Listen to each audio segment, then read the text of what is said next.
Merrill Memo with Matthew Dickerson from Dubbo Regional Council.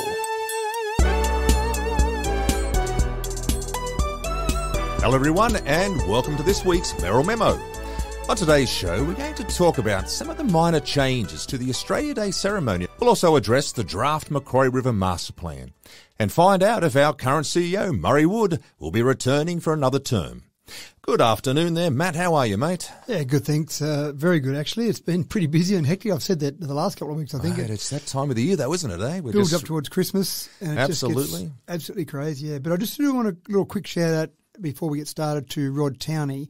I served all my previous term on Dubbo City Council with Rod. We both got elected at the same time in 2004, and we served right through to the amalgamation in 2016. A lot of respect, a lot of time for Rod Towney. Enjoyed my time with him there. And I still catch up with him on a semi-regular basis, probably not often enough. Yes. But he had a heart attack this week. Oh, and did he really? Luckily for Rod, he took the advice of his son and a good friend of his, a nurse, who said, get yourself to the hospital, Rod. Yes. And he got himself to the hospital just in in okay, time. or? Yeah. He sounded in pretty good spirits, and I've spoken to him. And it's just one of those things that he's actually someone that I would consider quite healthy. Yes. He's getting a bit older now, but he's quite healthy and looks after himself, goes to the doctor on a regular basis, gets regular checkups, and really just out of the blue, next thing you know, heart attack. But he was overly impressed with the health services in Dubbo Hospital. They took him straight down to Orange, did a bit of work on him down there, and he's now back, and he's back at home already, and that's all happened this week. So it's all pretty quick, but just best wishes out there to Rod. Again, I'm sure he's got a lot of years left in him yet, and I'm sure he'll recover from this. He said a couple of weeks in recovery and he'll be right, but I'm sure he'll be back out there, and he still does some great work in the community. So, definitely. Good luck to Rod there, and well wishes for your recovery. Yes, absolutely. Look, Matt, in regards to this week, it's you've obviously just sort of starting off in regards to this week. One of the big things that generally happens once a month, of course, is the council meeting. Now, this week, there's been a couple of things there in regards to the council meeting that been pretty busy from the sound of things. You had a pretty full agenda there the other Thursday night. It was, actually. I think it's the longest meeting we've had this year. We got finished about probably 8:45. They start at 5:30. Yes. And so I can't remember a meeting this year being longer. That's a big meeting, isn't it? It's a long time to concentrate. It is. You're exactly right. So it was a bit longer than normal, but again, end of the year, there's a deadline coming called Christmas. Yes. So there are lots of things that we had to get finished off before Christmas, because our next meeting isn't until the 9th of February. So anything that might be happening in January, anything that we want to take care of now, we've really had to go through in this particular meeting. So it was a bit bigger than normal, which you're right, you've got to concentrate and lots to discuss, I suppose. It was a really productive meeting, actually. That's good. And looking at some of the outcomes of the discussion, I just want to start off with, there's been some changes from the looks of things in regards to the Australia Day ceremonies over there in Wellington. Now, what's actually happened there? Are we still running on the 26th of January? Is that the change, or what's actually going on there? Well, there's changes in both ceremonies, both in Dubbo and in Wellington. Okay. And there's 3 subtle, I would say, but potentially significant changes. And it all comes back to, if I go back to Australia Day this year, Australia Day 2022, right, and we had 2 new councillors elected. Well, we had lots of new councillors, but 2 new councillors that were Aboriginal in Lewis Burns and Pam Wells. Yes. And we said to Lewis, can you come along and do Welcome to Country on the day? Now, obviously, 26th of January has some painful meanings and some painful significance for the Aboriginal community. Some people call it Invasion Day, Sorry Day, Genocide Day, a whole range of different terms, because obviously that's the day that in the past and I use the word celebrate, I'm going to talk about that in a bit more, but in the past we've celebrated this day when Captain Phillip put the flag down, and next thing you know, there's some Aboriginal people there which they started removing from the planet. So there's a lot of history there and a lot of painful memories. So many Aboriginal people boycott that. Now, when we asked Lewis this year, he said, yes, I'm happy to come along and do that. And he spoke, and I just want to quote to you how he started his speech. He said, one of my election policies was unity. So I'm trying to bring the community together. And if you want to say it, you've got to do it. So I'm here to represent the Aboriginal community today, and I thank you all for letting me come down to welcome you. He obviously said a lot more than that. But the thing that struck me there, and I've talked to Lewis about it since then at length actually, was the whole concept about unity. He did talk about that in his election process. And so then he was really saying, well, no good talking about it. I've got to actually show it. I've got to demonstrate that. And so I said to Lewis, can we do more? You did Welcome to Country. That was fantastic. But can we do more? We worked with Pam and Lewis over the last few months to just work out what we could do, work with our councillors as well, obviously. And so we've come up with a plan. And the plan is subtle. The first thing we're going to do is say, on Australia Day, normally you've got the mayor would give an address to the crowd, and then we have an ambassador. We don't pick the ambassadors. The Australian Citizenship Department somewhere. No, we'll go with that. Yeah, Yes, that's yes. right. They pick an ambassador for each community and they send them out to us. So we get an ambassador. We find out maybe 2 weeks before the actual event who it is. We can't select anyone. They just send us someone out. So they give an address. The ambassador gives an address. And then after all that, we just go and give out some awards for Australia Day and we do some new citizenship or confer some citizenships. Yep. We thought, given the fact there is so much significance to this day for the Aboriginal community, wouldn't it be nice to have an Aboriginal elder speak and really speak about what this day means to them? Yes. Give it some context. We've got 60,000 years of history. Yes. Why not hear a bit about that? So that was the first change we suggested in both Dubbo and Wellington. Yes. The second part is, and sorry, go back one step, we've got 16.5% of our population Aboriginal across the Dubbo LGA. So we think it's significant that we hear their voice and we hear what they've got to say about the day. The second thing is then we've got 18.8% of our population born overseas.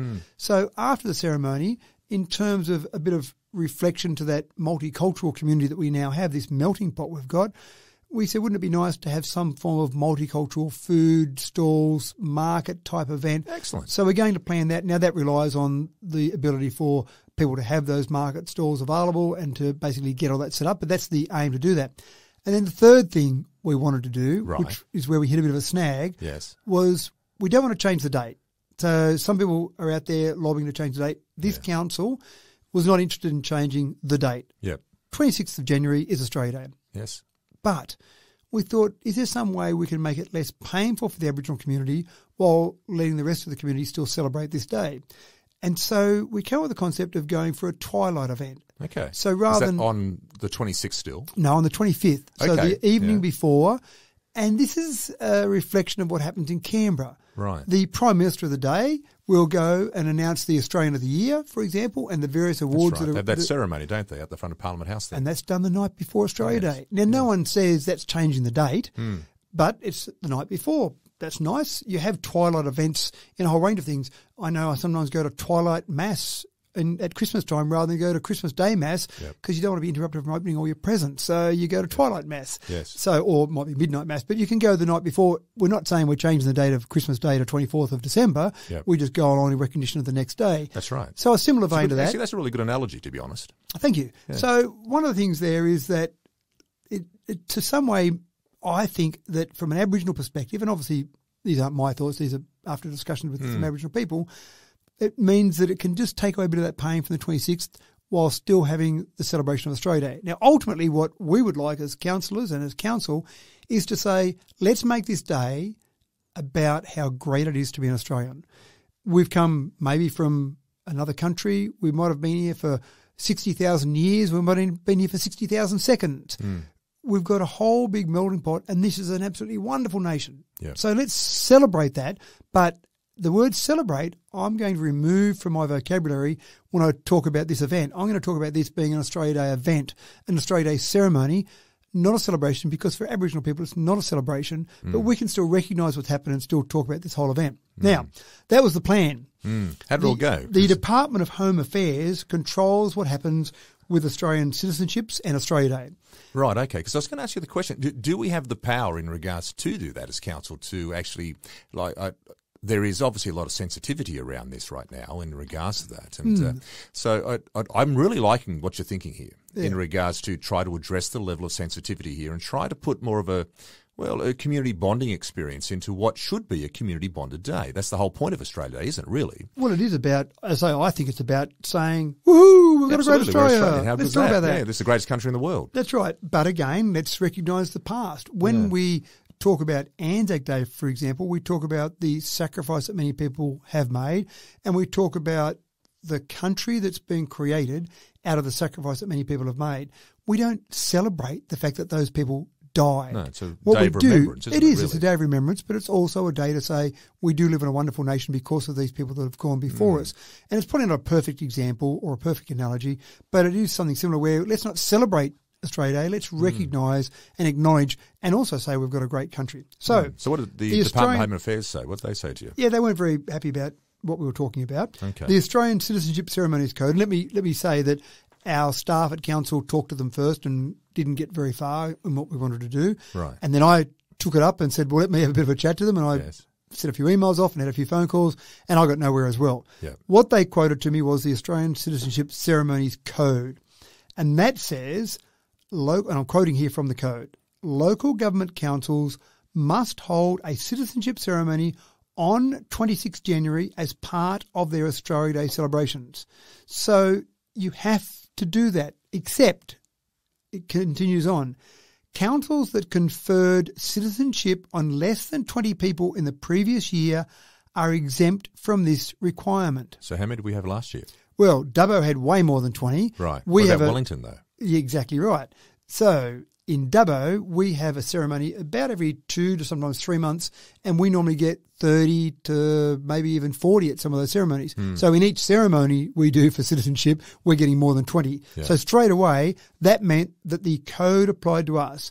Local government councils must hold a citizenship ceremony on 26 January as part of their Australia Day celebrations. So Dubbo has to stay basically on the 26th of January. You can't have the, so we were night snookered option before. Right. The people that I spoke to from the Department of Home Affairs said, you could apply for an exemption. I said, oh, great.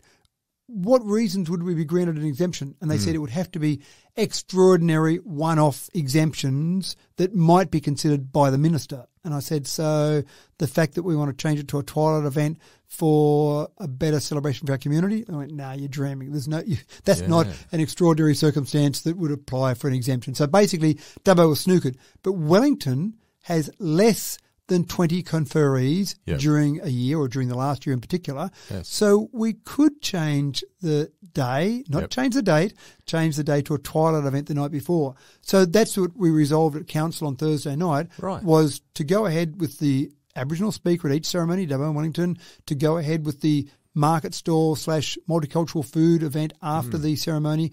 And then the third component of that is have a twilight event in Wellington. Now, let me stress that all of these changes are trial changes. Yes. We're going to go ahead with these changes. We've made the decision, the resolution of council, voted on by our councillors, unanimously agreed to.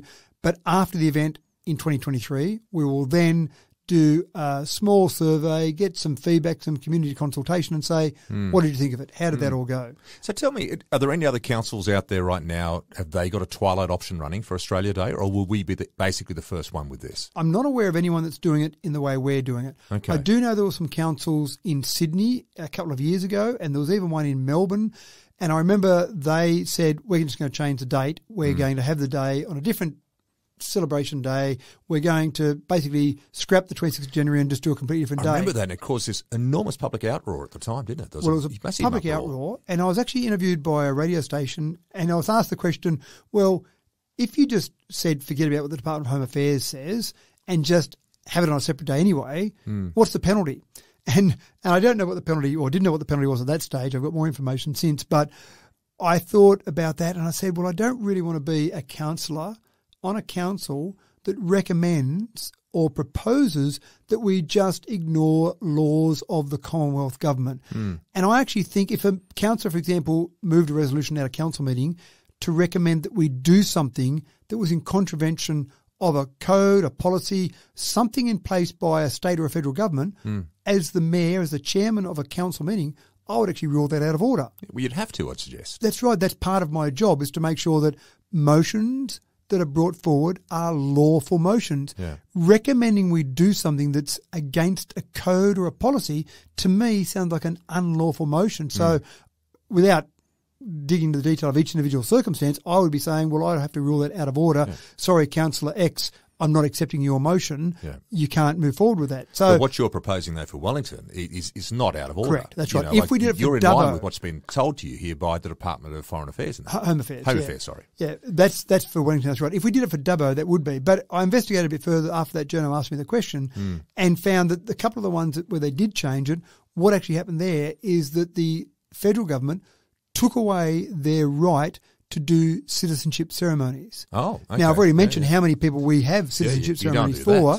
And imagine then if people became citizens in this wonderful local government area we have, and then we said, sorry, you're now going to have to go somewhere else to become a citizen, somewhere else to be conferred your citizenship. So go to Gilgandra or Narromine or Parkes or Orange, somewhere else, because we can't do it in our local government area. Now, that penalty sounds disappointing, but I still go back to that point that I would not want to be a councillor in a council that recommends we effectively break the law, might be too strong, but certainly break a code for a Commonwealth government. Yeah. Now, I think this will all be a moot point, Mark, because I think we'll run this trial. Hopefully it all goes well.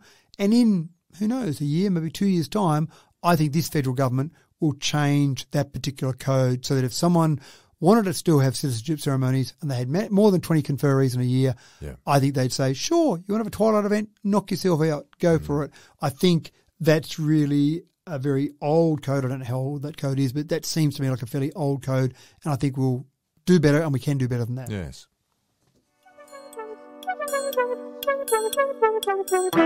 Now, Matt, the Macquarie River Master Plan. Now, there's been a draft of this that's been poking around for a while, I suppose. Well, at least there's been a lot of public opinion in regards to this. I know this has certainly caused a fair bit of debate in regards to what to do with that Macquarie River frontage. Now, can you sort of take us back a little bit of a step in this? First and foremost, what area of Dubbo are we actually talking about specifically here for our listeners?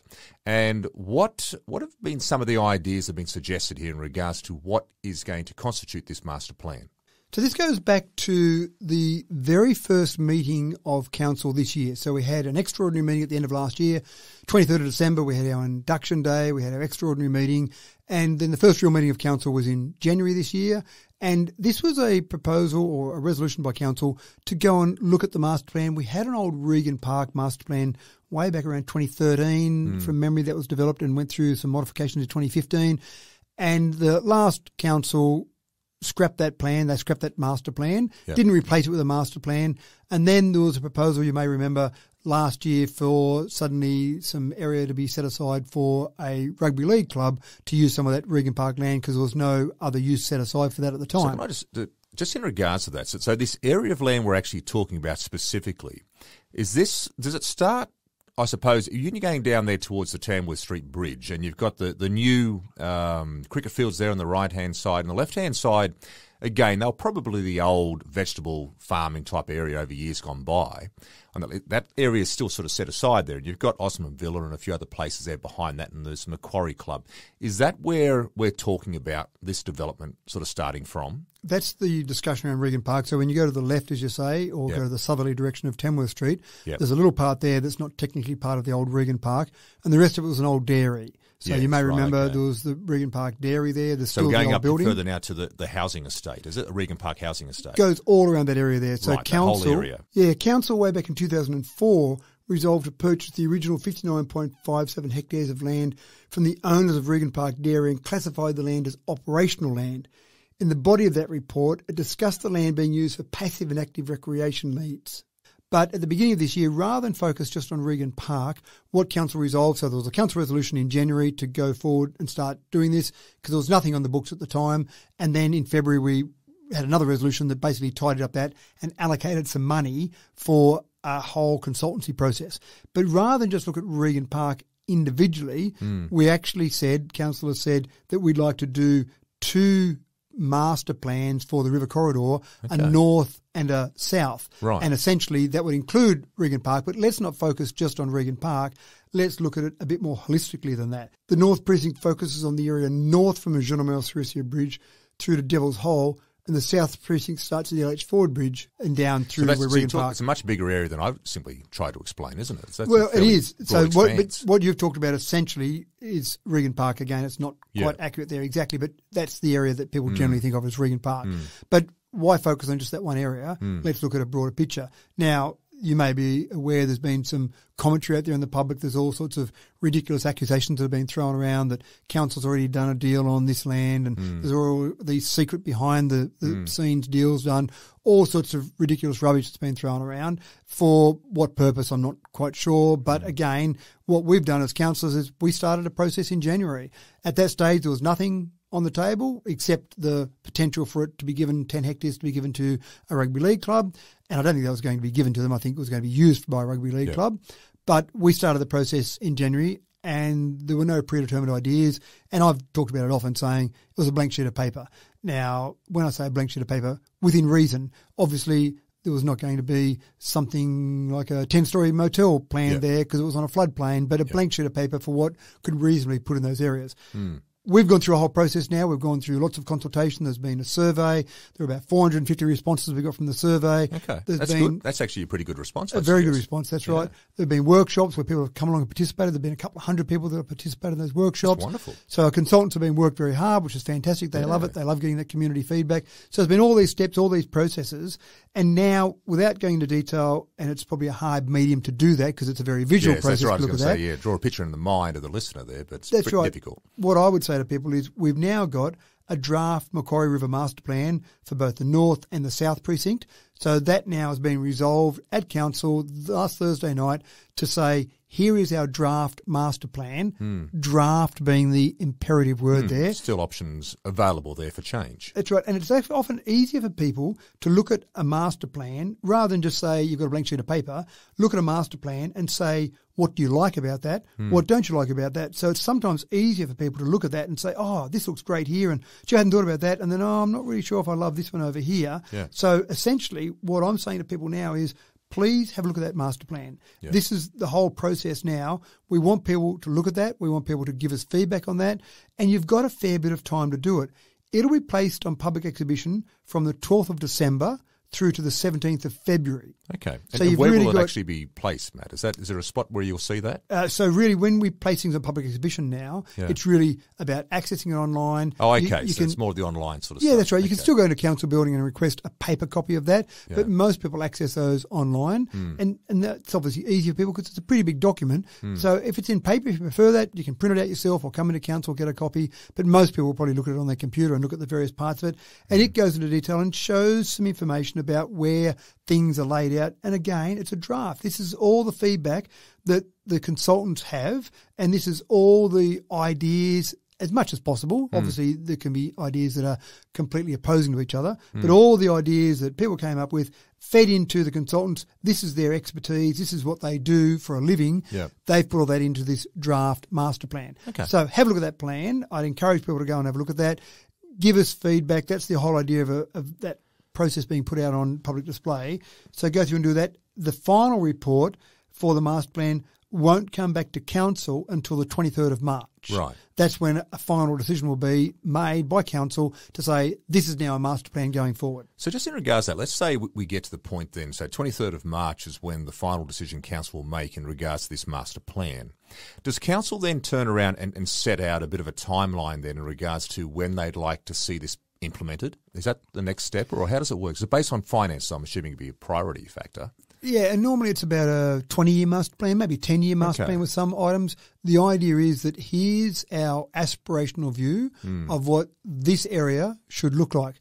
From there, we then pick off bits and pieces. So we see a grant that comes up for a particular area, for a particular type of project. So we say, oh, great, we know we've got a potential for something that we could use for that. So let's go and apply for that. This master plan says what we want it all to look like, but it's going to be made up of 5 different segments, 10 different segments, a range of segments. Yeah. So we know we could get this part done with that grant. So it helps guide you in regards to where you're going to chase the grants, I suppose, as well. Exactly right, yeah. So we can chase grants, and also we can put money aside from a budgetary perspective. Yep. But normally you don't create a master plan to then build it the next day. No. You create a master plan to show this is where we're headed. And as the city grows, for example, we might need more of some type of area that might be along that particular master plan. So we might need something that we need to develop further. So we might have to put some money aside in a budget. But normally you chase grants. And I think the best example I can think of is the Elizabeth Park master plan. Before I got on council, so way back in the late 90s, they created a master plan for Elizabeth Park. And that had, if you look at that master plan now, you'll see components of what are up there. Now, Elizabeth Park, for the listeners, is which park's that one again? That's where the Japanese gardens are. Oh, yes, okay, where the adventure playground, sensory garden, etc. Great example. So that started off, and again, you look at the original master plan and you go, oh, yeah, there's some parts that are there, and gee, some parts have changed. That was one master plan. That ran through for more than a decade, and then there was an updated master plan put together, and then that looks a bit more like what it looks like now. But again, that's constantly changing. The Wiradjuri Cultural Tourism Centre that will be built there within the next 2 years, that one there is not on any master plan, not on any original master plan. But again, as that area morphs and changes, and as you develop parts of that, then you can see other areas that you have potential to develop. But we wouldn't have done anything at all if there was not that original master plan. That whole Japanese gardens area wouldn't have even started without having some master plan. And it's taken, at this stage, over 20 years to get to where we are.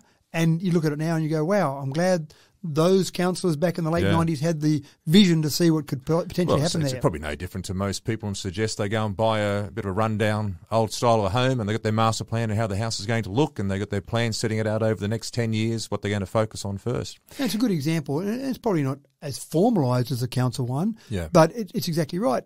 You do that in your normal life. You do plan things. You do have a vision. You do think about what you want to do. Oh, the kids are going to move out in 2 years' time, so that bedroom will become my gym. And so you've got these plans and these visions. You may not formalise them as such, but in council terms we do because we want the public to know about it.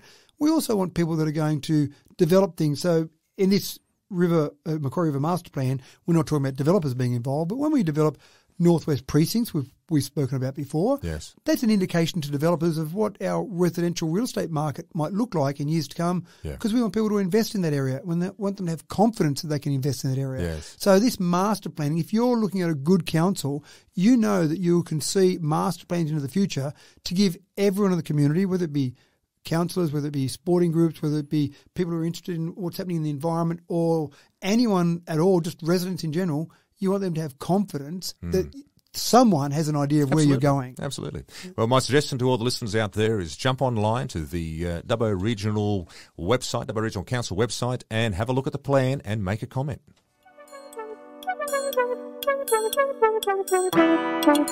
That's interesting, Matt. A couple of weeks ago we talked about this from the point of view of expressions of interest were put out there to the old Dubbo City Bowling Club.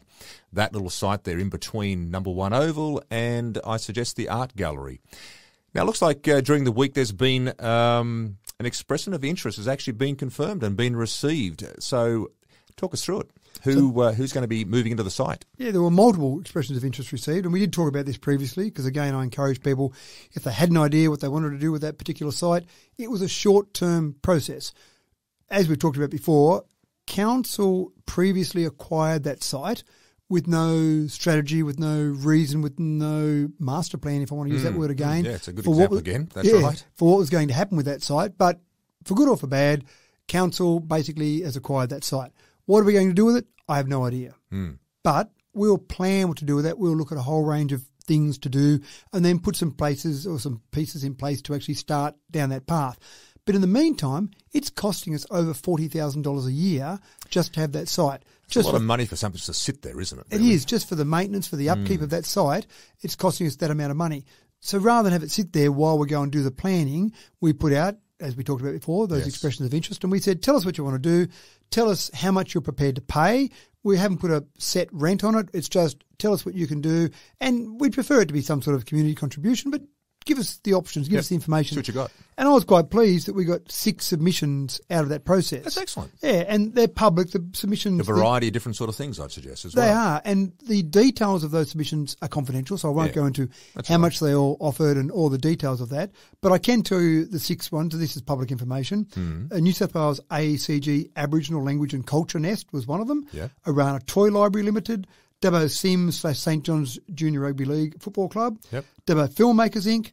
New South Wales Rugby Union/New South Wales Positive Rugby Foundation, and Mackie Entertainment Group.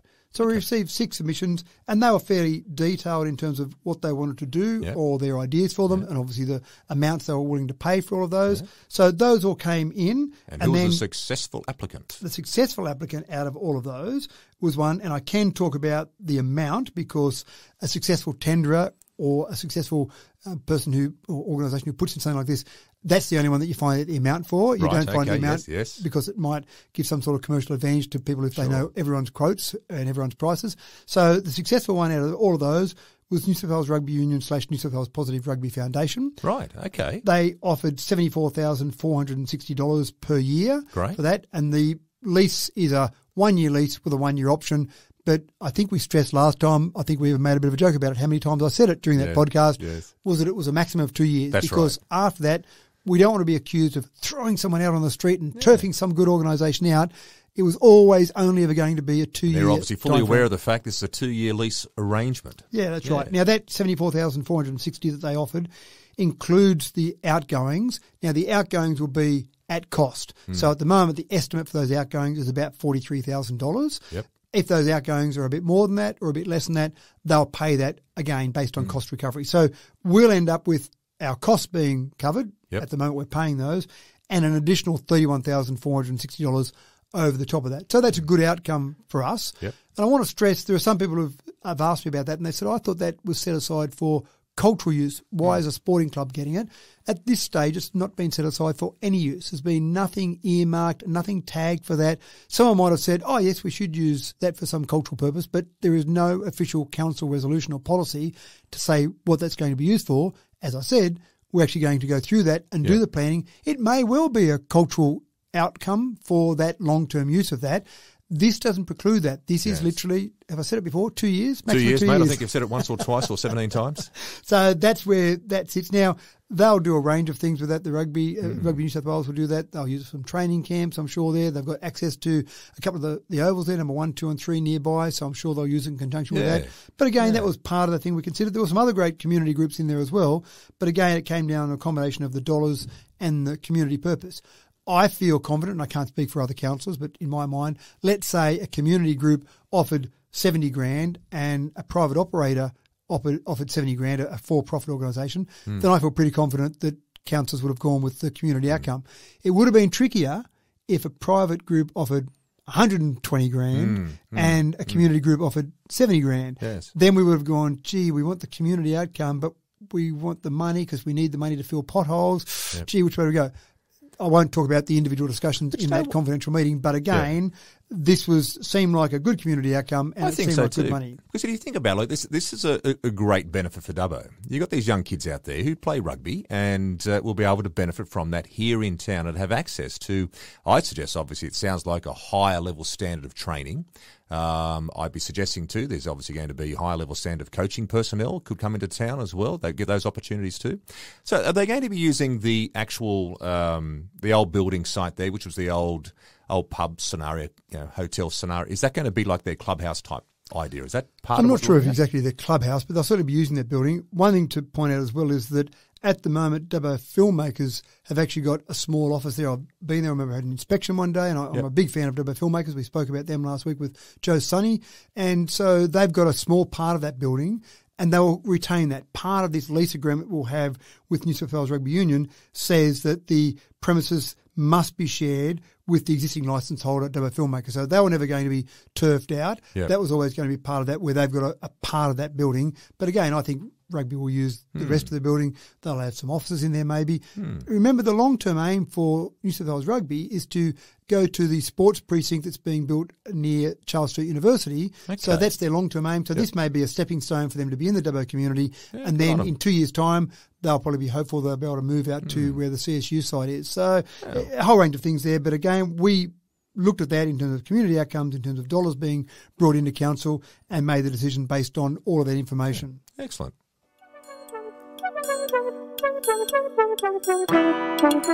Now, another resolution was obviously decided upon there in the council meeting on Thursday night about zero emissions fleet strategy. So I'm assuming this must be in regards to the council's cars that they're driving. Now, am I right in saying here that we're based on this decision that council's now going to be moving across to EV, the electrical vehicles? Is that the plan with this? And talk me through too, because I've always been of the opinion, I thought that is there a budget set in regards to how much councils can have for a car? And how do these electrical vehicles fall under those budgets? How does the strategy work for this? This is a really interesting time for EVs, for electric vehicles, and a really interesting time for people to analyse costs associated with vehicles. Now, one of the great things about an EV is that the running costs of an EV are very small. If you look at the electricity they use, it's dramatically cheaper than petrol, especially with petrol going up and up and up. Maintenance, I remember one of the EVs I've had previously, the manufacturer, I read an article on it, and the manufacturer said that there were 43 moving parts in the entire vehicle. Not many moving parts. And that not many at all compared to what I just saw with my mechanic today with the car. Exactly, and that included the door handles that popped out. So there was 4 of the 43 moving parts there. Yeah. So quite incredible there. The purchase price, though, when people look at an EV, they say, oh, they're too dear. Yeah. I saw how much that was. It was advertised. They're way too expensive. But what most people don't do when they're buying a vehicle is consider the total cost of ownership. Now, maybe individuals don't do this at the same rate, but most businesses do, and certainly council does. They roll vehicles over on a regular basis. They don't buy a vehicle and say, this is my forever vehicle and keep it for 50 years. It's a normal lease arrangement, isn't it? At the end of the 3 or 4 year term, you rolled over to the next car. That's right. And it does vary. Different parts of our fleet. Some of our fleet we might keep a bit longer. Our garbage trucks, for example, I think we keep them for about 5 years. Light fleet we might keep for a bit shorter than that. So the real essence here was what we were keen to do from a councillor perspective was to show leadership in trying to do everything we can in small steps to send an environmental message to the community, take some steps, some positive steps in terms of helping the environment, but also we understand that in that transition process, we don't want to send ourselves broke doing that. So I think that the things that you're looking for in terms of trying to save the planet are lots of little steps you can make that maybe have a little bit of a cost to them, maybe not. But in council terms, I don't think it was acceptable to go out there and spend more money of the community's money when they want that money to go towards potholes. Yeah. So we said to our fleet manager, and this is a previous resolution from council, we said, we'd like you to go out, and this is back in May, prepare a report for us that basically gives us some options and recommendations for our transition to a zero-emission fleet. That's all our vehicles. That's across so that the board. includes your garbage trucks eventually as well. Everything, all our light vehicles, all our trucks and our light vehicles. Now, in doing that, the calculation was done by our fleet manager to look at a whole range of those vehicles and which ones are ready to go, where are we at.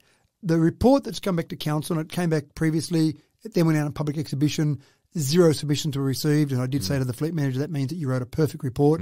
No one had any comments. They loved everything you had to say in there. Came back essentially that what we can start making movement on immediately, which will deliver what we want in terms of environmental message and make some changes from an environmental perspective, actual real terms, CO2 production, but also make sure we're not costing the community money, is in that light vehicle fleet. And it's quite fascinating. Now, these are numbers, and I think our fleet manager does an excellent job. I think his numbers are conservative in the calculations he's done. And I reckon he's going to be basing this now over the 4-year period, isn't he? He is, exactly right. But that's what we do anyway. With all of our fleet, with all of our vehicles, we don't say, oh, we just bought a new vehicle for $40,000, so that's $40,000 once off, and that's on our budget, and then 0 from there on. He needs to include the running costs over the next 4 years and what that cost will look like to over council that time period. Is that right? That's right. And the resale value. Don't forget. Okay, so the most expensive part of owning a car for most people, not taxi drivers, but for most people, the most expensive part is the depreciation. You might buy a car for $40,000 and you sell the car for $20,000. Well, that just cost you $20,000. The petrol that you put in over that time frame, you probably didn't put 20 grand worth of petrol in it. Again, taxi drivers would, but most people, they wouldn't put 20 grand worth of petrol in it over that time frame. Maybe they would, touch and go, but that depreciation figure is the most expensive part for most people. So our fleet manager got a whole range of information from various fleet management companies out there to get information about petrol vehicles, diesel vehicles, EVs, etc. What came back in this report, and again, don't forget, he's based it on current petrol prices. They'll go up over the next 4 years, based on a whole range of assumptions, which in the report, I won't bore you with the details, but that's a public report. Anyone can go and read that report. In that, basically it came down to, in fact, the only assumption I'll mention is the 20,000 kilometres. The average number of kilometres done by one of our staff members in their vehicle is about 20,000 kilometres, which is pretty similar. Standard. Yeah, that's right. So when you look at that, then he broke all of that down to a cost per kilometre. Right. So rather than say the purchase price and break it down for fuel costs and maintenance costs and then resale value, the easiest way to do a calculation, which was some way to compare apples to apples, was to do a cost per kilometre, so total cost of ownership. When you break that down, I'll read out the 6 models that he gave as an overview. In the past, some of our staff have had things like Mazda CX-5, Mazda CX-8, Isuzu MU-X, but then 3 models that he chose for comparison with an EV, Tesla Model 3, Polestar 2, Polestar is the Volvo EV model, if you like, and the Hyundai Kona. And the first thing you're going to say is, well, the Tesla. Far more expensive. That's yes, right. The Tesla's absolutely. incredibly expensive. Surely Yes, everyone yes. tells me how expensive a Tesla is. Yep.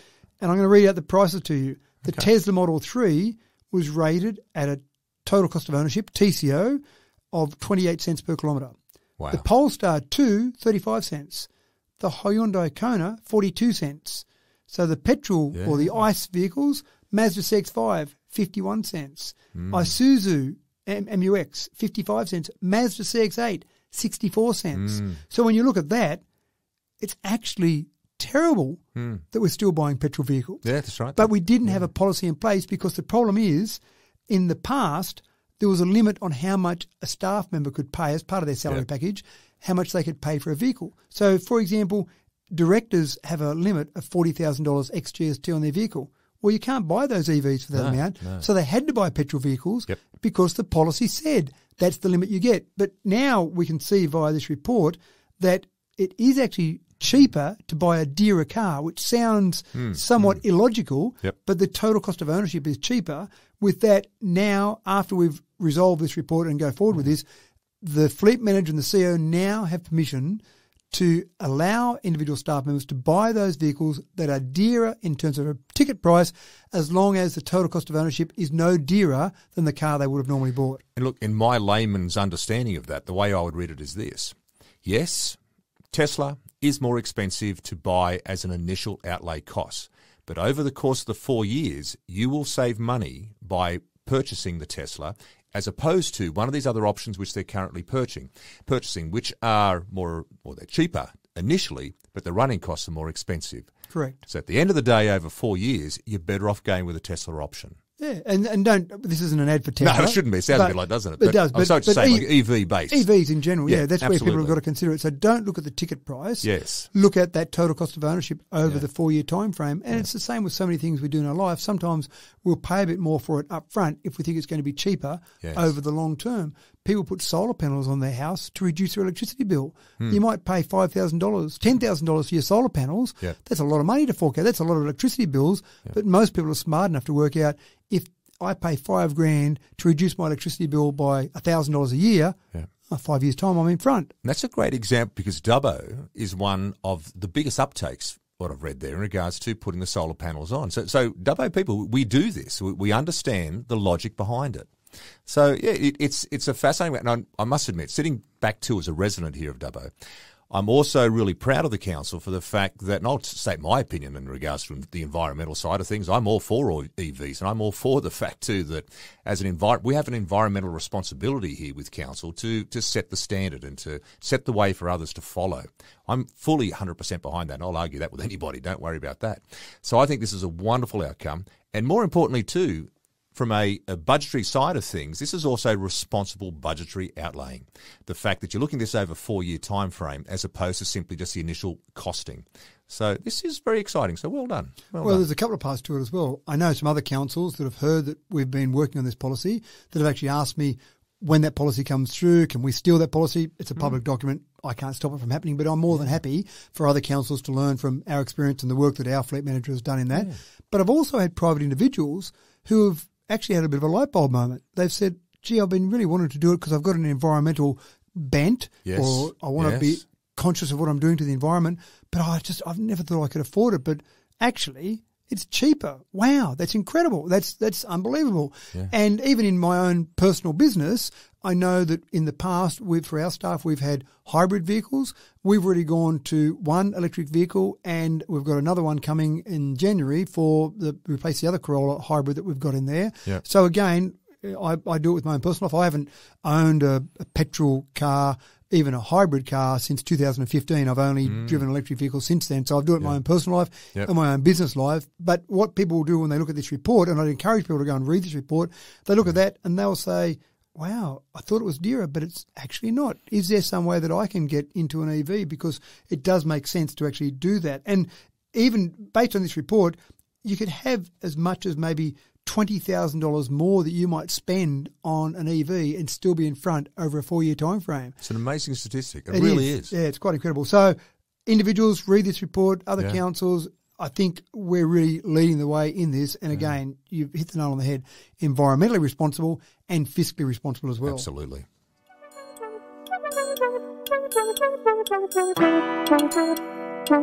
Now, during the week, you had the official opening of the Terrabella Bridge. Did I say that correctly? Terrabella? Terrabella. Yep. Terrabella? There we go. So I said it right the first time there. Terrabella Bridge opening on Wednesday.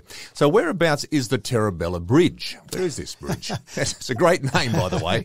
I actually go out bike riding occasionally when we're doing a long bike ride, and we go out over Terrabella Bridge. So essentially go out Oberley Road, turn left onto Bannalong Road, keep going along there, and then you go across a little tiny bridge, Bannalong Bridge. That one's going to be replaced soon because that's a really scary one. Yep. Because when you go over on a road bike, the planks have got gaps between them that are big enough that a road bike can fit down it. So that's the reason why I don't ride. I'll tell you now, that's it. Simple as that. I try to run, but I don't ride. Funnily enough, you do get some people who are much braver than I do who will ride across it, figuring they can balance on one plank all the way.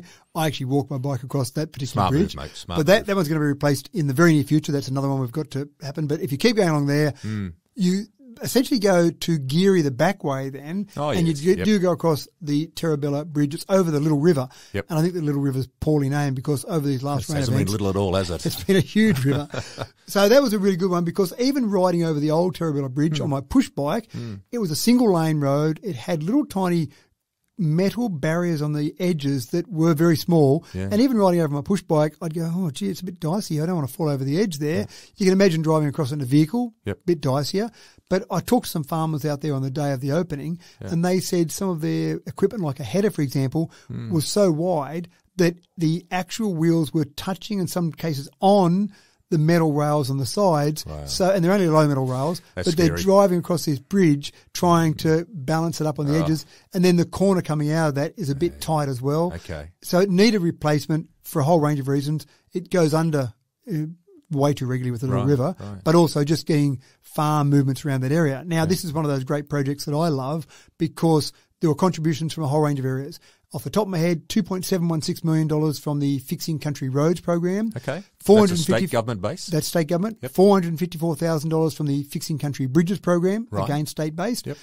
$700,000 from the Bridge Renewal program, which is the federal government one. Yep. And then council only put in $500,000. That's a lot of money, but better than the rest of it. So that was a $4.37 million bridge replacement, of which we only contributed $500,000. And I did make mention of that at the opening where we had both federal and state representatives. I'm saying I would love to do openings more like this, where a very small percentage of the total contribution was made by council and the rest was put in by state and federal. So that's good.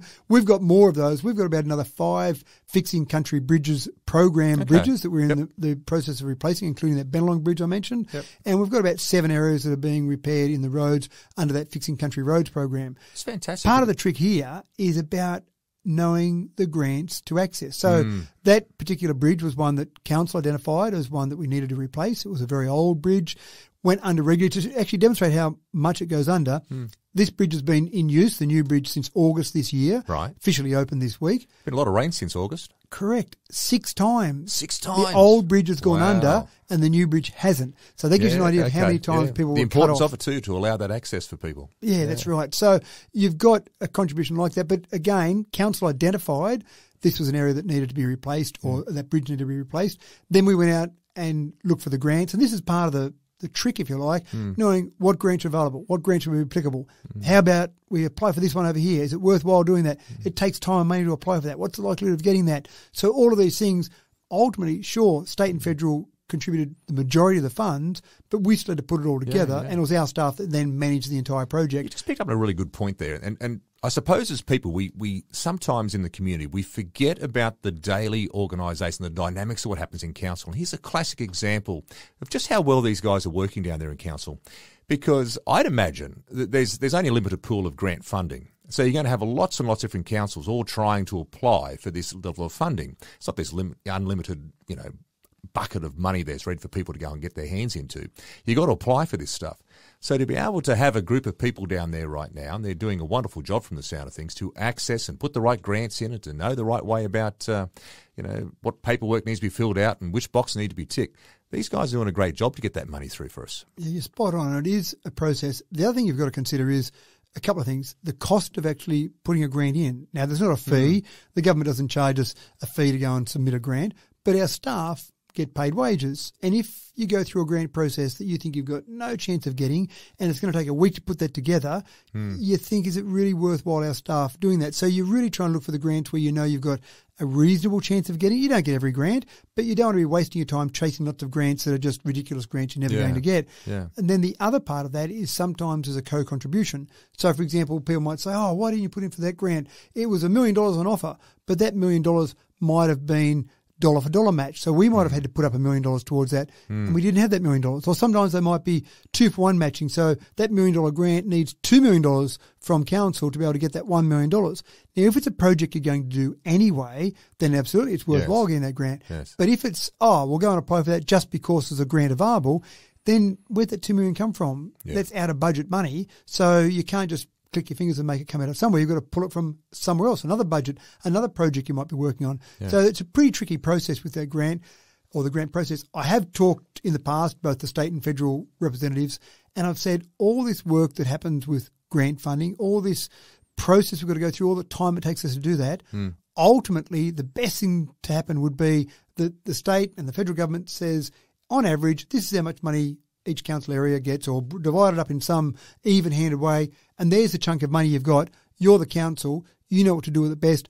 Go for it and use it. And they've always laughed at me and said, well, where could I get to cut a ribbon if I did that? So sometimes it is about each of those levels of government being able to come along. And I was just looking at a picture there from the opening we did this week, and sure enough, we had myself and two fellow councillors there, Damien Mann and Deputy Mayor Richard Ivey, but there was a state government representative there, federal government representative there, cutting a ribbon. There's going to be a lot of people there wanting to cut that ribbon. That's exactly right. So unfortunately, my grand idea of making it very easy to use and access those funds is never going to happen that I can see anyway. Not while you got ribbons to cut. Now, Matt, this is really interesting, this little point here. There was a discussion during the week on the multicultural service gap analysis that took place last Tuesday. And the reason why I sort of want to bring this about is because there's an interesting figure I've got here in front of me, which states that 18.8%, now you mentioned this early in the program, of our population today was born overseas. Now, that would obviously constitute as being a multicultural background in regards to it. So what is council hoping to do with this? Are we doing enough here in council, here in Dubbo, for our multicultural community? This is one of those really tricky areas where a lot of people turn to council to say, please solve the problems of the world.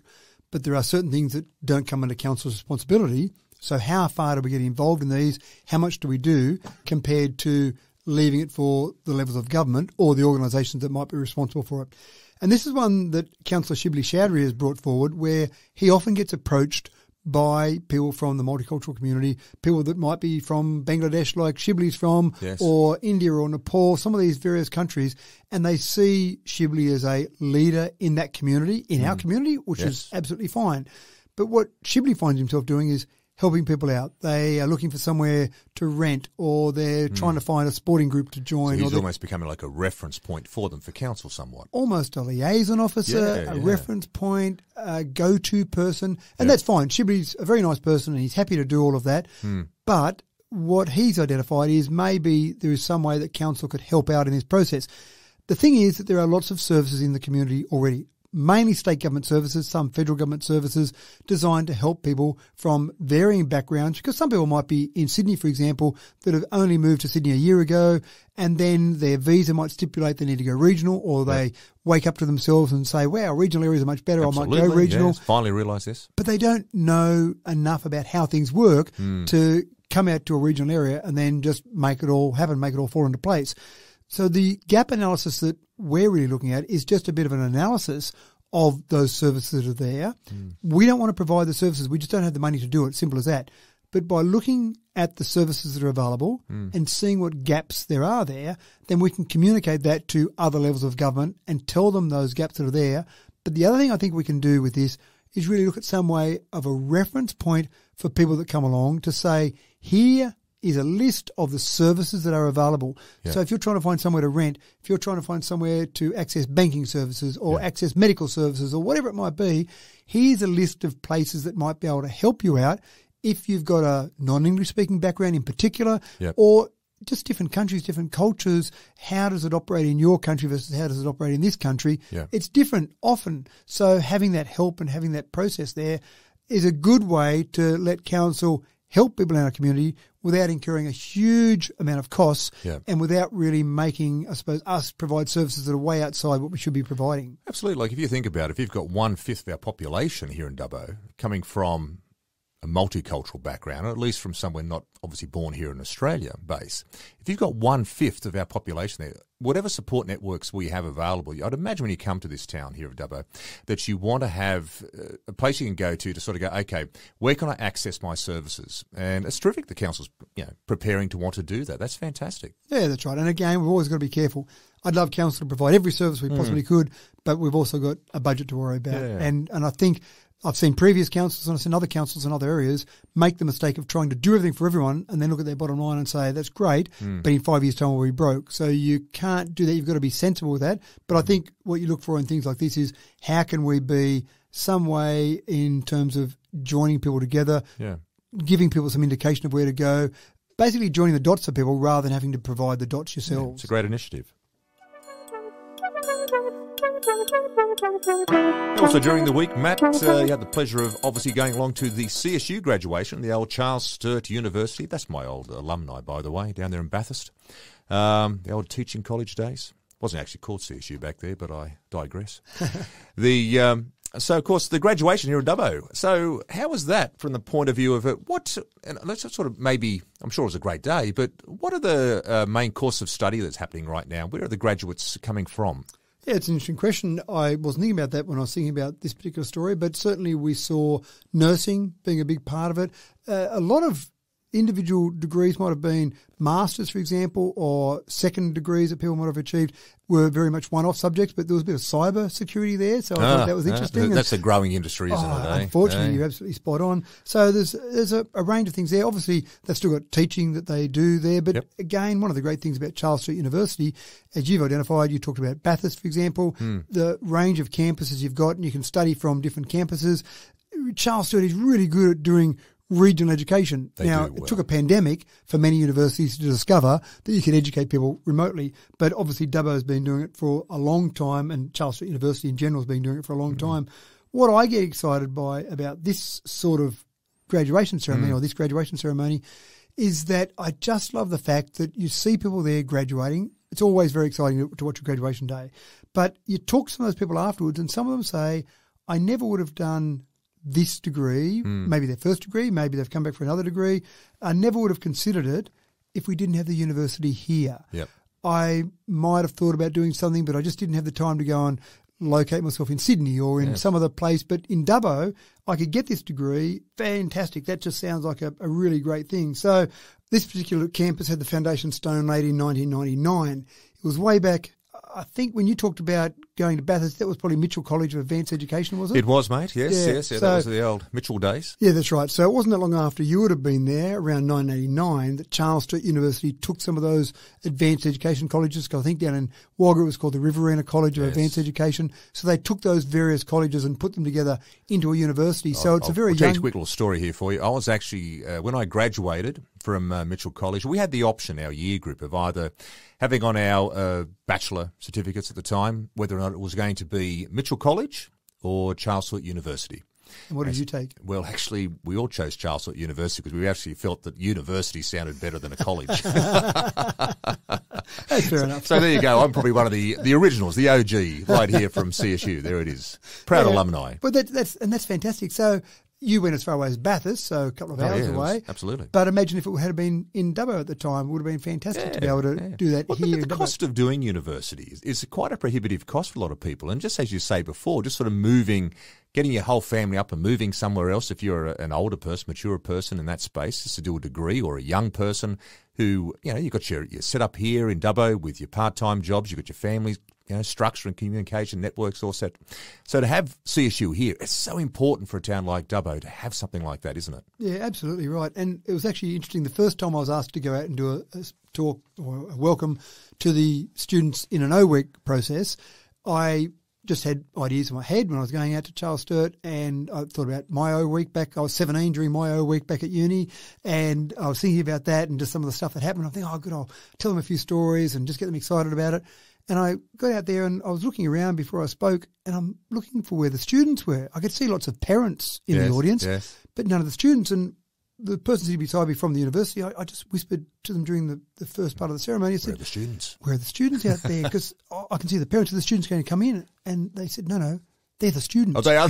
And I went, oh. And so I realised very quickly that Charles Sturt had a lot of people that came back, or maybe their life took them in a certain direction. Yes. They might have got to their 30s or older or maybe younger, but they might have got to that stage in their life where they said, I wanted to go and pursue that original degree, or maybe I've already got my degree, I'm coming back for a second degree. Yes. And so very quickly in the back of my head, I had to change that, because walking down the middle of the town in an academic gown, carrying a spoon and having some sort of pub crawl was probably not the right talk to give to them for a bunch of people that have already, many of them probably already had children, That's maybe right. married. Absolutely, yeah. So a different feel about it. But that's also great that people can be in our society, in our community, and decide they want to further their education, do something better for themselves, get a different job, a whole range of things. So I think it's a really important part of the landscape of Dubbo, really important part of what we've got in what we can offer people from across the world to come and live here. Absolutely. And well done to Charles Sturt. It's a tough gig out there in the university land at the moment. It is. And so well done for them to continue on. And it is exciting just seeing those people there, and the whole graduation process is all very exciting. Well done. I noticed too that, again, you seem to go to a lot of meetings. There's another one for you. The Alliance of the Western Councils meeting that was held in Narromine on Friday. Now, was this the old OROC group? Was this group? Pretty much. This is OROC by a different name. And just a quick bit of history there. OROC stood for Orana Region of Councils. The state government had this process where they had a range of ROCs, ROC. So you'd call it Orana Region of Councils, or Centroc was Central Region of Councils. Yep. For whatever reason, the state government said that maybe we should change this model a bit. Maybe we should go to a model called JO, Joint Organisations, and the state government was going to give some money to those joint organisations. Unfortunately, our last council decided they didn't want anything to do with other councils around the region. Okay. They decided that it would be better for them to stand alone. And a couple of things with that. I did hear one quote from another mayor out west who said that someone from our council said, there's no votes for me out in Nyngan. Why would I bother about being in an organisation that was involving Nyngan? Fairly rough view if that was the case, because the thing here is that Dubbo is important to the entire region. Oh, we're massive. But the entire region is important to Dubbo. Yeah. So I used to enjoy going to OROC meetings when I was mayor previously, and there's a lot that you can share. So you do gain advantages for Dubbo out of all of that sharing. And certainly those regional areas being strong, if Dubbo can help them be strong, that helps Dubbo as well. So it's very much a symbiotic relationship, in my opinion. Yep. When this council was elected, it was actually Councillor Lewis Burns in January this year, that first meeting when we had some resolutions come through council, and he actually moved a resolution that we rejoin some of these organisations that had been there in the past. Yep. Unfortunately, OROC had disbanded, collapsed. The JO didn't ever get going really without Dubbo involved, because you take Dubbo out of this area and you take out the major population base. Yeah, absolutely. So there was a new one. So I actually contacted the other groups and we had some discussion around some of those other councils. Yep. And I said, so what can we do? It'd be good to get together again. The old OROC worked, but we can't really call it OROC because the state government might be happy with that now. Yep. So we called it Alliance of Western Councils. Excellent. And as long as no one from the state government's listening, it's basically the same as the old OROC. Excellent. Just don't tell them, okay? Just keep between ourselves. That's right. It's called the Alliance of Western Councils. Nice. It's got 13 councils in that. Okay. Those 13 councils look remarkably similar to the councils that used to be in the old OROC. Funny how that works. But it's not OROC, okay? No, we're not going to say that name again. And so we're talking about the councils that are generally west of Dubbo. You've got Mudgee in there, so that's not really west of Dubbo. But when you talk about the councils, you talk about Gilgandra and Warrumbungle Shire Council, and sorry, when I say Mudgee, Mid-Western Regional Council, to be technically correct, and Canamble and Walgett and Brewarrina, Burke, Cobar, Nyngan, which is Bogan Shire Council, Warren, Narromine and Dubbo. Hopefully that's 13. Hopefully I haven't left anyone out there. I reckon you've pretty much got most Did I mention there. Gilgandra? Hope so. You did now anyway. Yeah, good. The other thing I love about this, though, is the fact that I can see the advantages of getting all your councils together. And I'd imagine just off the top of my head, just thinking it through, that joint submissions.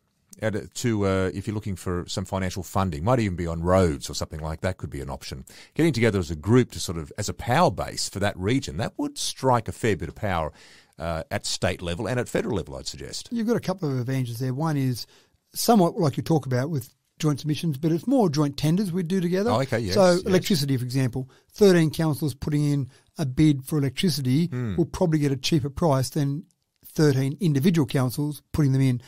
When we go out for bitumen, for example, we might have not all 13 in some cases because transport can be part of that process, but there might be some of those councils might put in some bitumen tenders together. You might form other alliances. So we've got the Lower Macquarie Water Utilities Alliance that was formed out of that to try and get best practice for water. And what's interesting about that is that Dubbo actually formed that, off track here slightly, but Dubbo actually formed that Lower Macquarie Water Utilities Alliance. They were instrumental. Stuart McLeod, when he was at council as a staff member, he was instrumental in getting that going. And we thought we were running at fairly well best practice, but we thought it was good for the whole Macquarie River for lots of councils. And then in the end, we had many of those councils join in to just get that best practice in water management going forward. Now, we dropped out of that, as we did of so many other organisations, and we dropped out of that, and next thing you know, Dubbo had a boil water alert. Now, if we had been in that and have someone external looking at our processes, maybe we would have had a boil water alert. We also, as you know, have no fluoride in our water for the last 3.5, almost 4 years. I guarantee if we were still in that Lower Macquarie Water Utilities Alliance, then someone there would have said, Dubbo, what are you doing about that no fluoride? Are you taking some action on that? There would have been some discussion around that. You move out of those organisations, then you miss those little things that can be so important. So the other part of it is that you also get better access to the government. For example, last Friday when we had the meeting, we had a representative from Transport for New South Wales come along and give us a talk and give us some updates on what was happening around the region. We had a representative come along from regional New South Wales, so trying to work out ways to get better things happening in regional areas, better population growth in regional areas. Again, it's much easier for those people to come along and talk to 13 that's exactly councils. Right. It works both ways, doesn't it? Like you've got then a situation with a guest speaker and someone from Sydney coming up. I'm sure he or she would much prefer to be able to speak to 14 heads as a group rather than individually have to speak to 14 heads and go all around the place to speak to them like that. Yeah, that's right. So if you had 13 individual councils ask for a meeting with the Deputy Secretary of Regional New South Wales, for example, they'd be struggling to get all those people fitting in. Yes. Whereas one meeting with 13 of them, fantastic. Also had a minister come along today. We often see ministers come along and talk to us. So it is quite productive from that perspective. But it can also be shared experiences. One council might say, we've got a particular problem with this. Has anyone else seen that? Oh, yes, we've had that problem before. We had that 2 years ago. Here's how we addressed it. Oh, good. Can I have a look at your policy? All those sort of things, all those sort of discussions. Our EV policy was briefly discussed there, but we'll probably do a presentation on that in future so other councils can look at that. So a whole range of things there. But I really do enjoy the group of people that we do meet with, and they're all there for really honest, genuine reasons, and we had some great discussions there. Well, and great to hear us all back together again.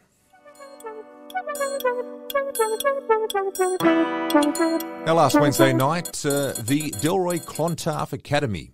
Now, they had their end-of-year award ceremony the other day. Now, what a great organisation is Clontarf. They've been around now for a while too, haven't they? They have been around for a long time, actually. And so one of the things I really enjoy about this is just going along, listening to the stories, listening to how these boys, and they are boys, develop through the Clontarf program. And sometimes I'll see one that I might have seen a few years ago. Next, you know, he's grown up a bit, or he might be working for Clontarf. Yes. But the development in him is quite incredible.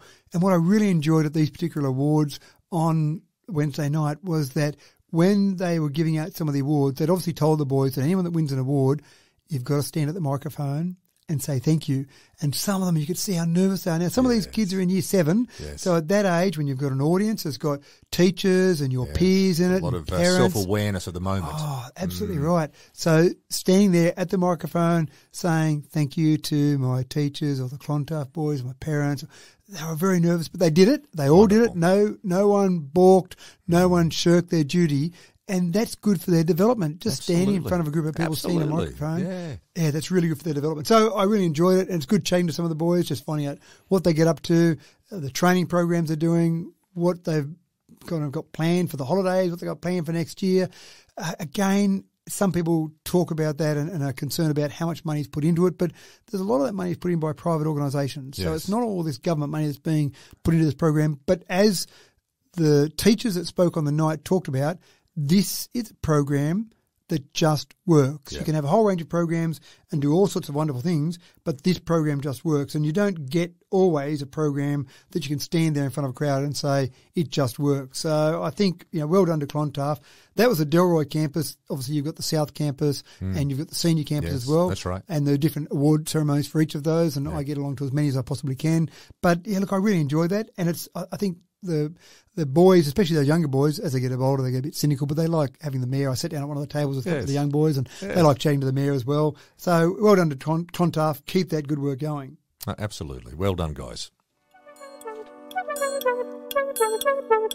Oh, look, it's not this time of year, is it, without having a couple of morning teas to attend? Surely you must get along to a few of these ones, and I would suggest there would be nothing better than to go along to a seniors' Christmas morning tea.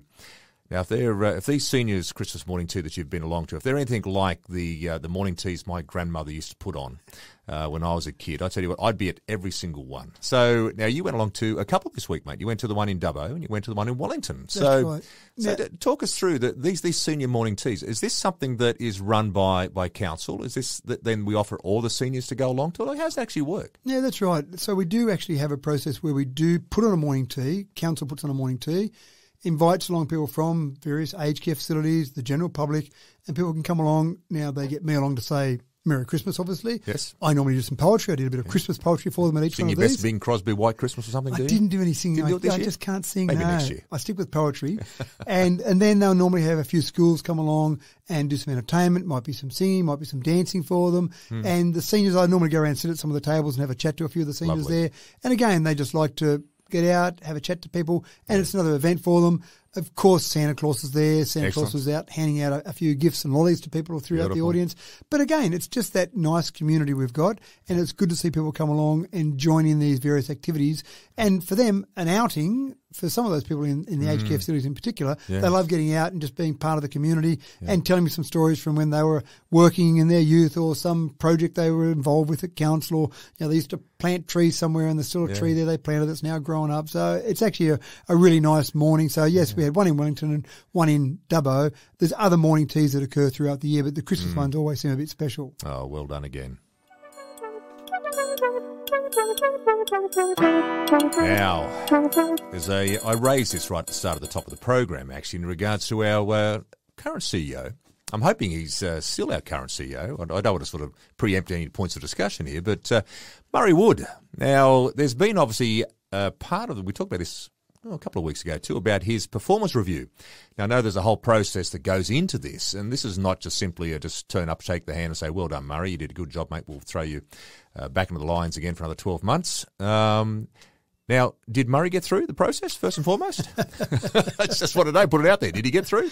Is he going to continue to be our CEO? He is. And again, if you were going to remove a CEO, you probably wouldn't wait till the review. You might do it at whatever time. Yes, I'd like to think he would have got a bit more of a heads up if that had been the case. That's right. Now, wasn't that good? Well done, Murray. That's right.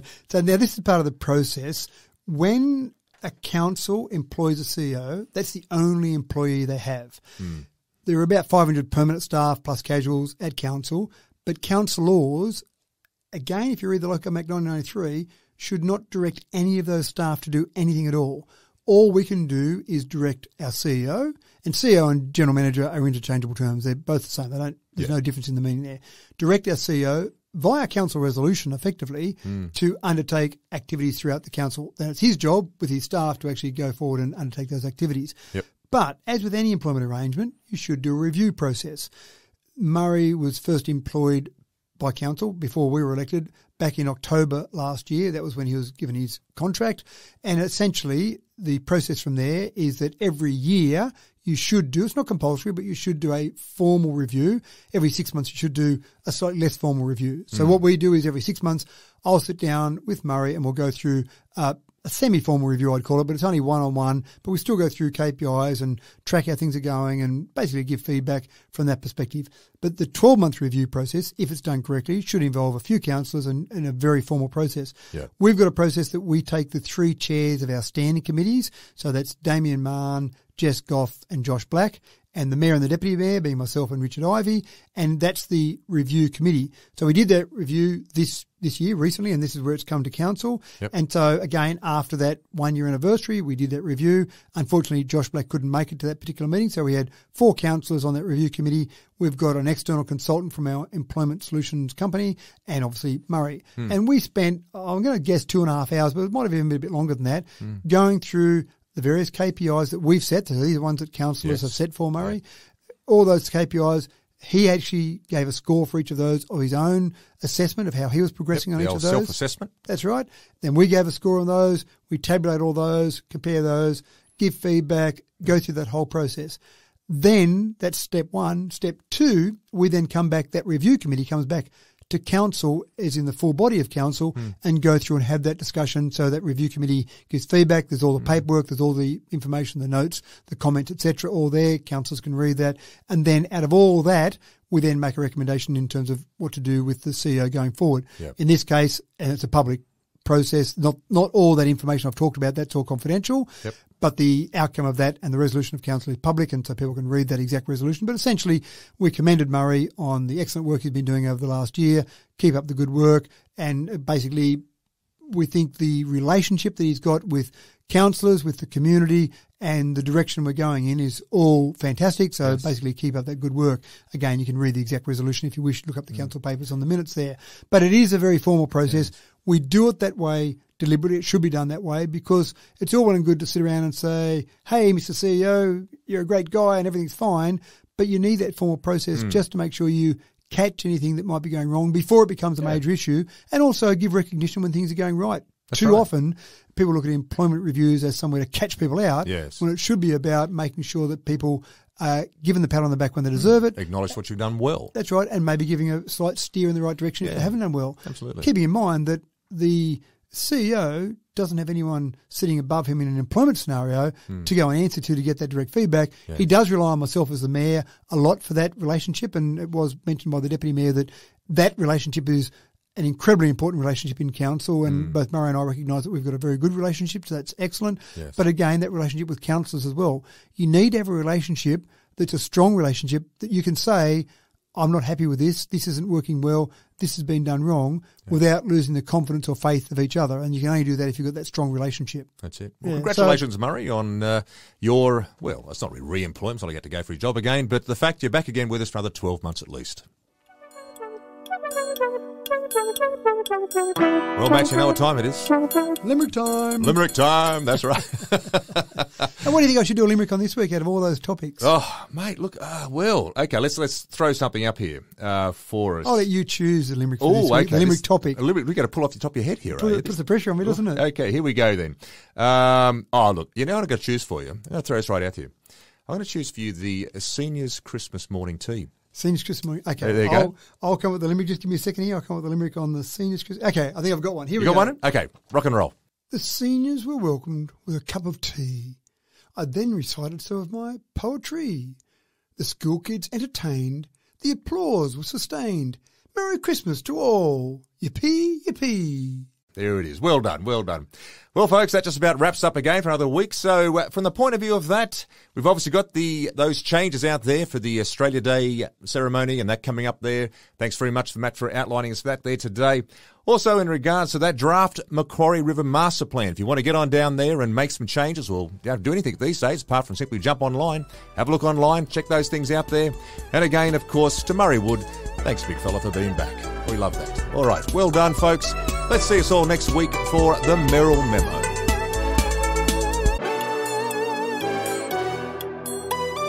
Merrill Memo with Matthew Dickerson from Dubbo Regional Council.